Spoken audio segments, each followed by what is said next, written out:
Bienvenidos a esta nueva conversación, nueva entrevista en Literal Press TV, día donde vamos a hablar de un libro ilustrado, de una aventura gráfica de Marcela Trujillo, o Maliki, si usted la ubica por sus 5 libros también anteriores publicados. El día de hoy nos convoca Ídolo, que es una historia casi real. Maliki, Marcela Trujillo nos acompaña, bienvenido aquí a Literal Press TV. Muchas gracias por invitarme. ¿Por qué una historia casi real? ¿De qué trata Ídolo? Trata de una historia que me pasó en un festival de cómics que fui y es una historia, es un romance que yo viví en un festival que nunca me había pasado. A lo mejor a otras personas les pasa, pero a mí nunca me había pasado. Entonces yo encontré tan alucinante esta historia que se la conté a mis amigas cuando volví y no me la podían creer y me decían, qué buena historia, qué buena historia. Y dije, bueno, esta historia podría dibujarla, ¿no? Y le pregunté al protagonista de la historia si estaba de acuerdo en que yo contara la historia. Otro ilustrador.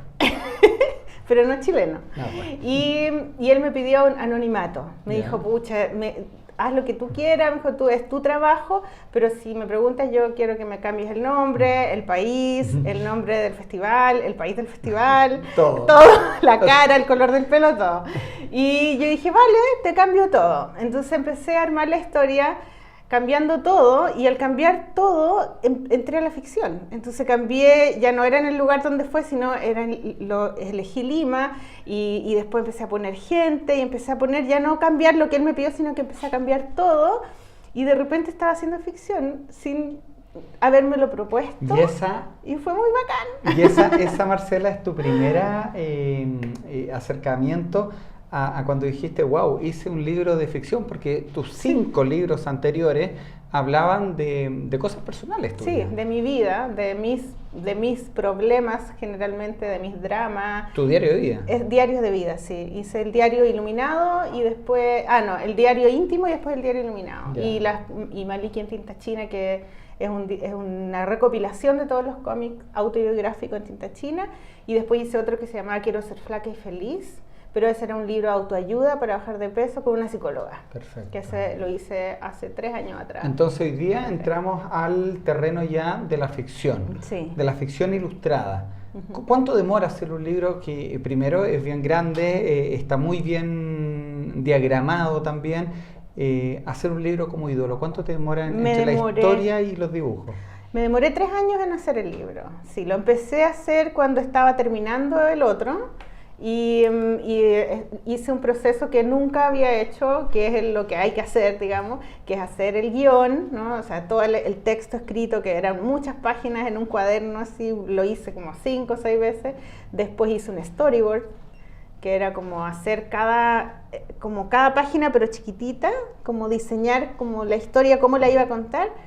Y después lo empecé a dibujar, y lo dibujé con lápiz mina y después con tinta china. Es que me demoré 3 años en total hasta que lo entregué. Claro, porque hay yo le decía fuera de cámara a Marcela, cómo uno logra, por ejemplo, vamos con pere manzana acá. Por ejemplo, para mí esta historia es fundamental dentro de la historia relatada, pero es un hecho tan fundamental que no quiero que esté en esta página, porque el lector, ¿cierto?, la puede ver de pasada y va a perder como la esencia. Se hace que esta historia pase al lado, quizás haciendo un poquito más grande dibujando el tamaño. Ese es como el arte del layout, que se llama, que es como el diseño de la página, y para eso sirve efectivamente hacer un storyboard, porque ahí uno se da cuenta en cuántas páginas uno puede contar una escena, ¿no? Y además hay que ver que una escena también uno lo tiene que dividir por capítulos. O sea, yo por lo menos lo dividí en capítulos, entonces tenía que ver cuántos capítulos, o sea, en cuántas páginas yo podía contar esa escena para que me cupiera en el capítulo y todo ese tipo. Nunca había hecho eso y lo encontré que en realidad es súper útil, ordenarse antes de hacerlo. Porque además que con la historia autobiográfica yo decía, ¿para qué voy a hacer un storyboard si yo ya sé la historia? No la puedo cambiar, es lo que me pasó, es lo que voy a contar. Entonces el storyboard lo tenía en mi cabeza. Pero con esta historia, cuando ya empecé a armar cosas, dije, no, la historia ya la hice yo la inventé, entonces tengo que organizarla para que funcione y para que no queden cabos sueltos, porque a mí me encanta leer novelas, mucho. Y las novelas están armadas que son como muchas historias que van en una carrera, ¿no? Entonces te van contando historias de estos personajes, de este otro y de este otro. Unos son más importantes que otros, pero en la novela te van contando y se van armando, ¿no? Y al final todo tiene sentido. Y yo tuve que hacer un poco eso. Entonces habían escenas habían cosas que pasaban aquí, otras que pasaban acá, y tenía que ir dándole sentido para que se armara como algo coherente, ¿cachai? Y en la realidad la vida no es así, no es tan coherente. Las historias son coherentes, uno cree que es coherente, pero en realidad en la vida no es así. Entonces fue un desafío completamente distinto hacer eso, hacerlo de esa manera, digamos. Marcela, me llama profundamente la atención el nombre, ídolo, más allá de que la protagonista conoce a uno de sus ídolos de los trabajos. Sí, de un dibujante. Hay un tema importante también con tener ídolos, con representar ídolos, con ser ídolo de gente. Sí, yo tengo una teoría que es como que tiene que ver con esa idea de que es como muy de adolescente, ¿no? De admirar a alguien. No sé, generalmente es como un cantante, ¿no? Que tú admiras y tienes el póster en la pieza porque es tu ídolo. En la adolescencia uno necesita eso porque el ídolo te representa a ti como persona que quiere salirse de su familia y quiere ser independiente, ¿no? Brillar con su propia luz, ¿no? Y después cuando uno empieza a crecer ya no tenéis tantos ídolos, te gusta alguien, ¿no? Pero ya no ponía el póster en la pieza, no, ¿cierto? Ya.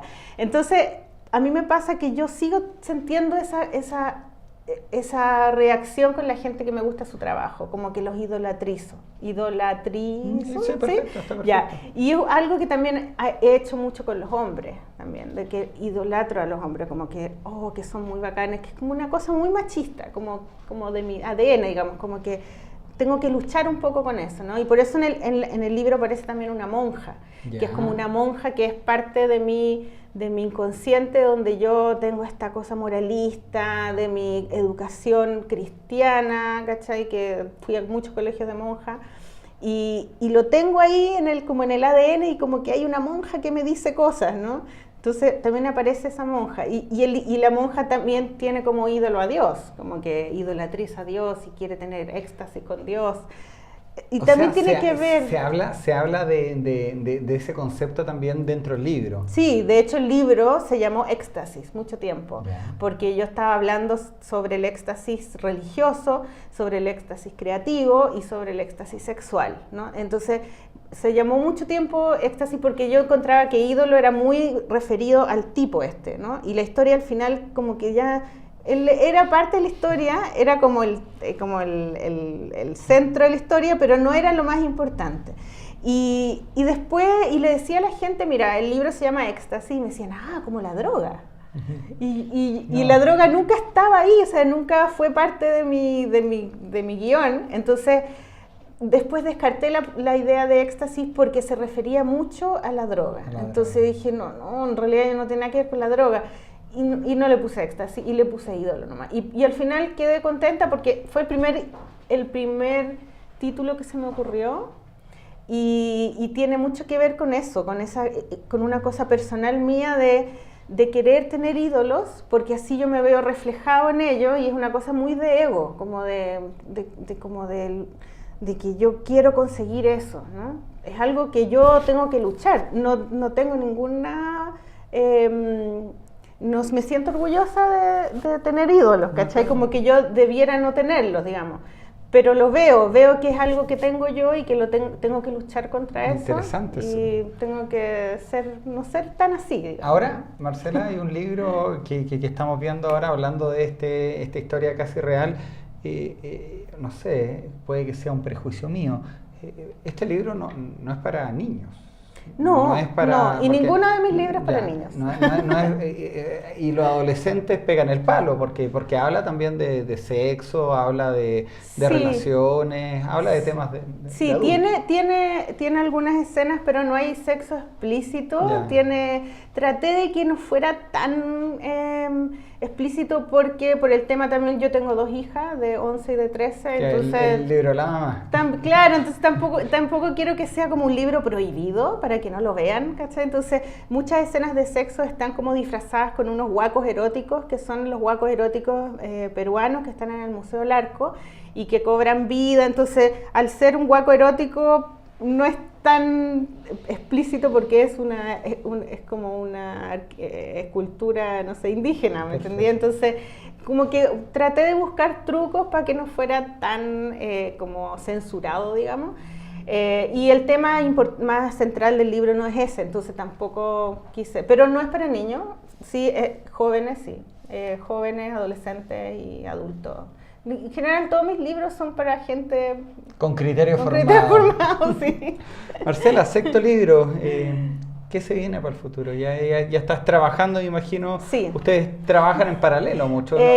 Sí. sin hacer spoilers. Sí, ¿cierto? cuando estaba terminando este libro, igual que el anterior, empecé a hacer mi siguiente libro y ya lo estoy terminando, el otro, que no puedo decir el nombre. Y puede que cambie además. Porque lo postulé al fondo del libro y ahí es un ¿cómo se llama esto? Es un concurso ciego, que se llama, donde no puedes poner tu nombre y no puede aparecer tu proyecto en ningún medio, Medio masivo. Claro, entonces no puedo decir cómo se llama, pero ese proyecto ya está casi terminado, lo estoy terminando y lo publico a principios del próximo año seguramente, o mediados del próximo año, y estoy empezando otro proyecto que tiene que ver con mis años que yo viví en Nueva York. Ya, esos 3 años en la Gran Manzana. No, 7. ¿7? Sí. Sí, 7 años y tengo mucho material, tengo fotos, en esa época había fotos con papel. Sí, bueno.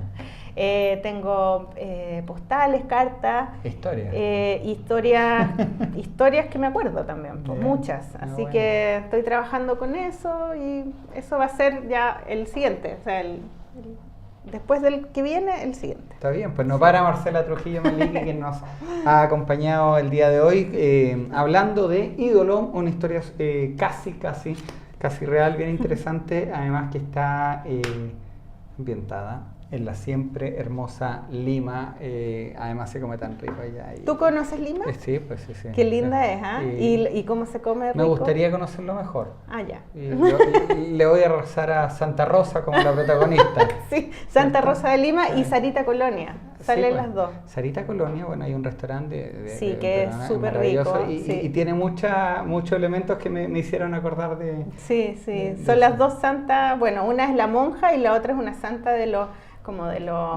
marginados, digamos, como de los homosexuales y de las madres solteras. Es como la santa la santa laica, digamos, que no es religiosa, no está reconocida por la Iglesia Católica. Además uno aprende con esto un poco de cultura. Sí. Muchas gracias, Marcela. Muchas gracias por invitarme. Gracias a ustedes por ver esta entrevista y recuerden visitarnos en www.litoralpresstv.cl y estar atentos a la repetición de esta conversación en los canales regionales que le emiten.